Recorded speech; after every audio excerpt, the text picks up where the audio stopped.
السلام علیکم، میرا نام رائے نظر ہے اور آپ سن رہے ہیں میرا پوڈ کاسٹ جس کا نام ہے RNH اسپاٹ لائٹ۔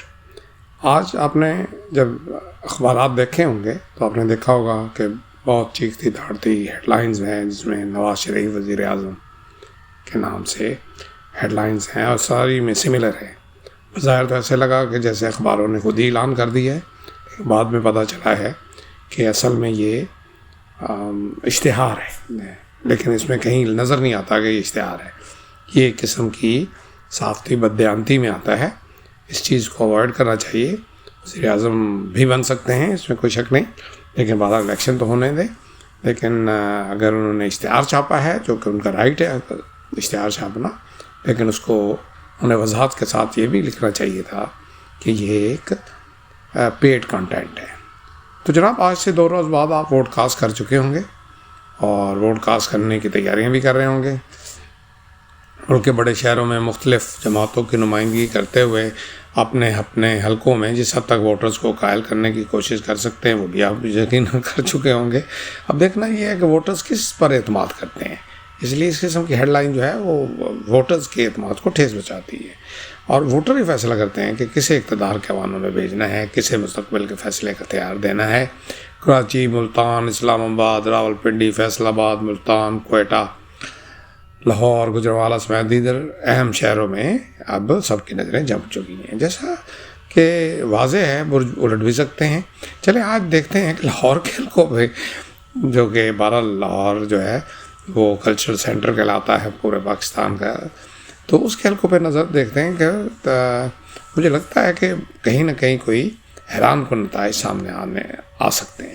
مثلا NA 117 کی بات کی جائے تو اس حلقے میں عبدالعلیم خان سب سے نمایاں نظر آتے ہیں۔ انتخابی مہم، عوامی رابطہ مہم اور برسوں سے فلاحی کام کی تاریخ رکھنے کی وجہ سے لوگ ان کی بات کو لوریے سن رہے ہیں، اور حلقے میں انہیں اپنے مد مقابل پر برتری بھی نظر آتی ہے۔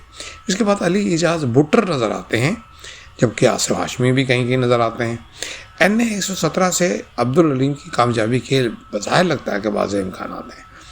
NA 118 میں شہباز شریف کے صاحبزادے سابق وزیر اعلیٰ پنجاب حمزہ شہباز شریف اور علی حمزہ کے درمیان مقابلہ ہے۔ میاں حمزہ شہباز شریف کی کامیابی کے واضح امکانات ہیں، علی حمزہ انتخابی مہم کا حصہ نہیں۔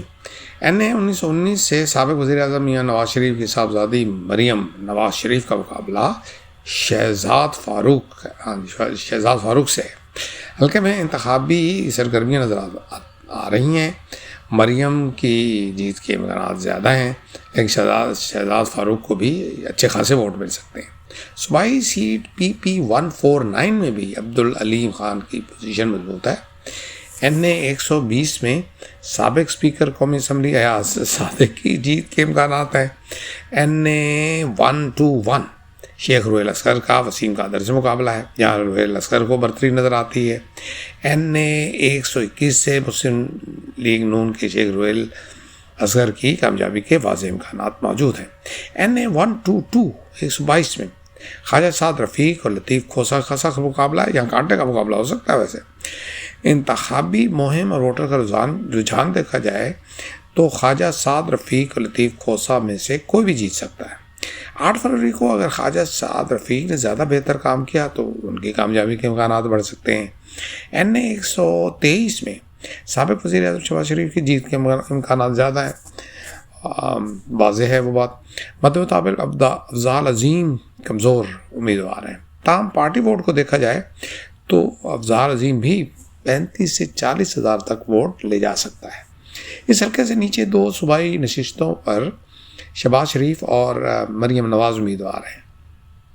NA 124 رانا مبشر اقبال کی پوزیشن مضبوط نظر آ رہی ہے۔ رانا مبشر مقابل ضمیر جھیڈو صاحب ہے، یہ بھی ہو سکتا ہے کہ رانا مبشر اقبال بڑی لیڈ سے کامیابی حاصل کر جائیں۔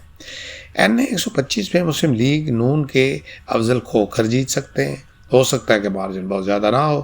رانا جاوید کے نیچے رشید بھٹی کا بیٹا احمد بھٹی اور خالد گجر تگڑے صوبائی امیدوار ہیں۔ NA 126 میں سیف الملک کھوکھر جیت سکتے ہیں۔ مد مقابل جو ہے وہ توقیر کھوکھر کی مہم کافی کمزور نظر آتی ہے۔